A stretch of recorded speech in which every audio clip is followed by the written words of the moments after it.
Hey guys, what's going on, friends and family? My name is Skylent. I broke my glasses. Donation link in the description below. I would really appreciate it. But anyway, I'll tell you the story about how that happened after this video. But let's go ahead. Let's get quick and clean into the topic at hand. And I would love to meet you guys in the comments below, please. I'm going to start the dialogue here on, are graphics important in video games? Okay, so some people will say yes, some people will say no, but obviously it's not quite as simple as yes or no. It's not quite black and white. It's a little bit more gray and maybe more spectacular and chaotic with its colors.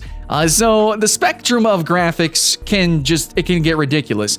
So, pixel art is maybe objectively not, as intensive or, as graphical as some games, but some people would say that the graphics of certain pixel art games are gorgeous, because it's an art style, it's an art direction. Team Fortress 2 and Overwatch have a little bit more simple, cartoon, and clean art style, but does that mean that they have worse graphics than a game like Crysis? I mean, yeah, kind of, yeah, but in a way, really? Because it's an art direction, they're distinctual with, the design decisions that they made with the characters, and the gameplay is actually kind of enhanced because of that cleanness. It's a little bit more competitive in ways because of it. It's not as noisy. And yeah, and overall, basically, I think there's actually a lot to talk about here.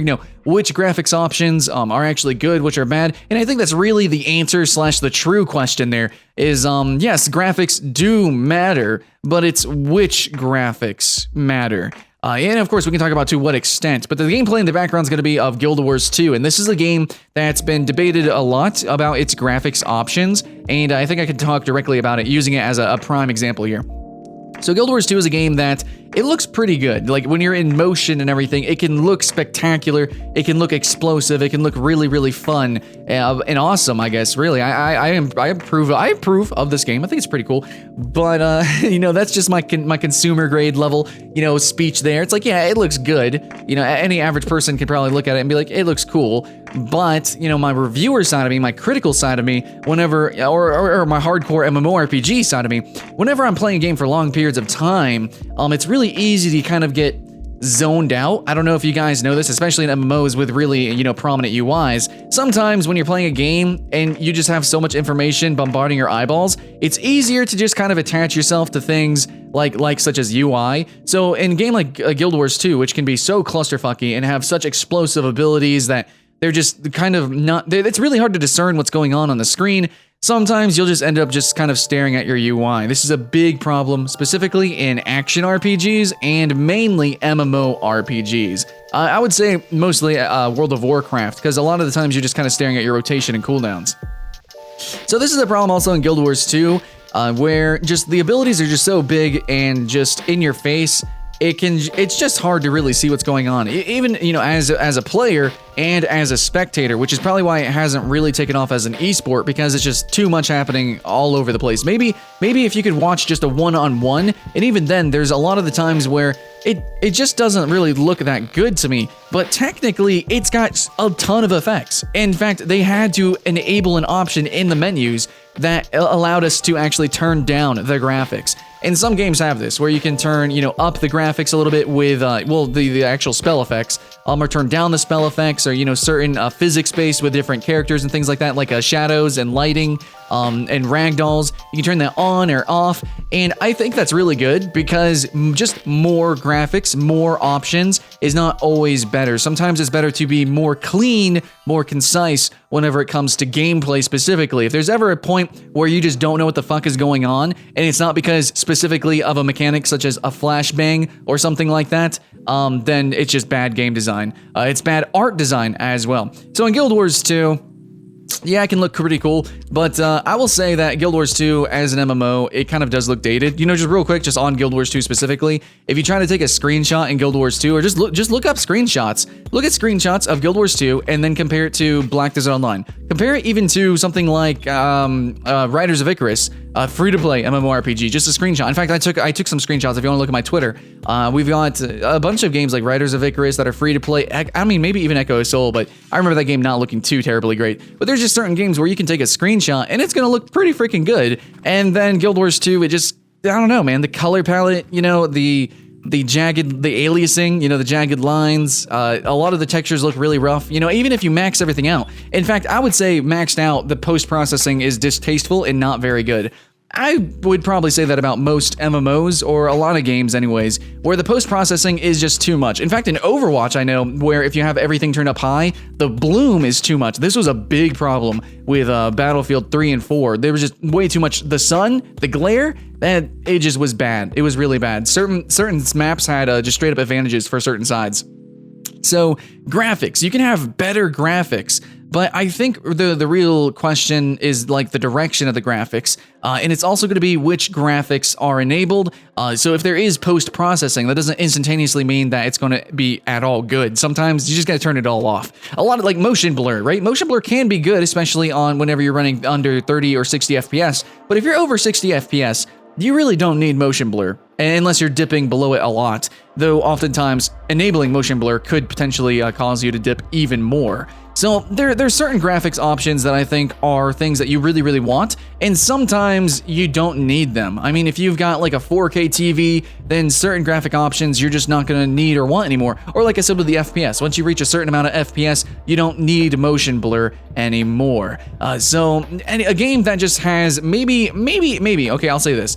A game that has overall more options, like a plethora of more options. Like if there is post-processing, give us the entire suite of post-processing and allow us to tweak that, and then I would say that's overall better graphics. But otherwise, if you're not going to actually give us everything, don't waste your time with some half-assed bloom and, you know, weird floaty fuzzy effect. You know, sometimes the screen gets all fuzzy with like the depth of field and shit, and it doesn't really work that well. Just fuck that, dude. If you're not gonna go all the way with it, then just make everything a little bit more clean.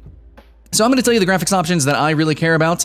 That's going to be number one. The number one thing that I really care about is a thing called inking. Now, this is something that will tax your PC, your machine, whatever you're playing on. It's going to tax it dramatically. But League of Legends allows you to do this. So League of Legends is a game that you need, I mean, completely competitive game, and you need everything to be as clear as possible, especially in team fights or with all these spell effects going off. You need to be able to see enemy players, team players, or whatever. You need to see any entity that's on the map. So what they can do is you can enable an option for inking, and that'll actually give like a little outline around characters. So it's like a little black outline, and it also highlights whenever you mouse over them. And this is something kind of similar to cell shading in like, I guess Borderlands. Have you played Borderlands or played any like an anime game such as like Naruto or something? They have this thing where it kind of looks like everything is inked around, like it almost makes things look 2D. It just makes things really pop out in the end. And even though it can make some things look 2D, it also allows certain things to just become much more clear, and it's much easier to see, you know, the space that thing occupies. Now, I would like to see this option enabled for a lot more abilities. Basically, it's kind of like the damage indicators or danger circles that you see in WildStar and Guild Wars 2. That's really important, and Guild Wars 2 needs to implement it a little bit better. Now, they apparently have upgraded it slightly, and I've seen this in some of their PvE, especially their new PvE. They've enhanced the danger circles, kind of WildStar-esque.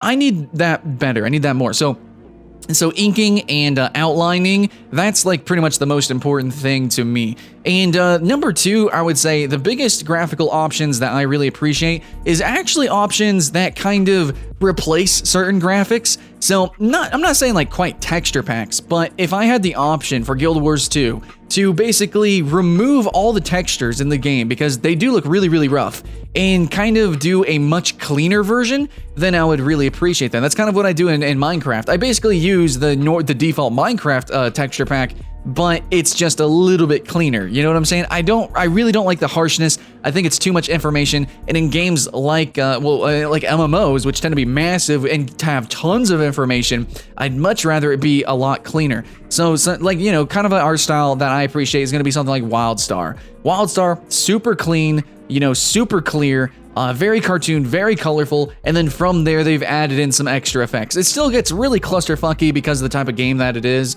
you know, lots of numbers all over the screen because of the type of combat that it is, you know, tab targeting combat. Guild Wars 2 is the same, but Guild Wars 2 also then adds on like all the kind of pseudo-realistic effects. You know, the smoke is really gritty and dirty and sandy. A lot of the textures are gritty and kind of messy and noisy. And overall, it's just really, you know, there's so much information bombarding your eyeballs. So I actually appreciate graphics options that allow me to tweak, you know, whatever is default and actually turn some things down or kind of replace it so it's a little bit cleaner. So to me, graphics do matter. but it's actually kind of like the opposite. Instead of just giving us like tons of just technically, I don't know, technically are they upgrades? But just instead of giving us all this stuff that kind of upgrades, the graphics, such as adding in motion blur or like this bloom and stuff like that. I don't like those things. I like things that give me more performance, that allow me as a player to perform better, that make the actual art style and the game geometry more clear, more concise. If I could say concise more, basically. So that's what I really care about. Those kind of graphics options. But then again, I know a lot of people. I guess it kind of sells. Certain graphic things sells. The god beams or the sunlight shafts and the dust, the particulates in the lights and shadows and stuff like that. Yeah, that's pretty cool. One thing I do like is when games allow for dynamic shadows or baked in shadows, so you can do one or the other, and that's pretty cool. Instead of just like slowly turning up the the resolution of shadows, any dynamic shadow is going to tax your CPU. So I really like it when they give us true options and not just like more bloom, more motion blur, more this, more that. I don't know, man. It's just marketing shit. It doesn't actually enhance your gameplay. It might make a screenshot look a little bit better, but that's not actually true gameplay. And in a video game, that's what I want. I want graphics options that actually allow me to play the game better and have a better experience. I know it's vague as fuck, but there's just so many options to go over. Maybe we could do that a whole nother video of which ones are actually good, which ones actually hinder your performance. Hey, that's a good idea, Sky. Thanks. Anyways, so that's my thoughts and feelings. I ranted long enough, and I want to say that, anyways, so at the start of the video, I said I broke my glasses, which kind of inspired me to do this video. Yes, I broke my glasses. It's because I have this, what is it? I have the Audio-Technica's M40Xs, and they really press on your head a lot. They press on your head a lot. And I've had these glasses for like 2 years, but they press on your head a fuck ton. And I guess it just kind of broke my glasses. So I went to go splash water on my face. I swear to God, gently taking off my glasses, and the little fucking where the hinge, I don't even know what the fuck is the parts of the glasses. Anyways, the arm that's attached to the actual face and the frame it just fell off. It just fucking fell off, dude. So I need some super glue, and I got some tape on it right now, but I think I need new glasses overall because they are pretty beat up and stuff. So I would really appreciate some donations. Yes, I'm begging. I would appreciate some donations there too. And basically, yeah, that's it. So yeah, graphics. Which ones are important to you? Guys, please let me know in the comments below. If you guys want to talk about specific little options, little check boxes that are, that you tick off whenever you play a game, or check on or check off, please let me know in the comments below. And I think we will do another video talking about each and every type of sort of graphical option that are in games, from FOV sliders all the way to fucking, motion blur and bloom. Yeah, so let me know your thoughts in the comments below, guys, and I'll see you again next time.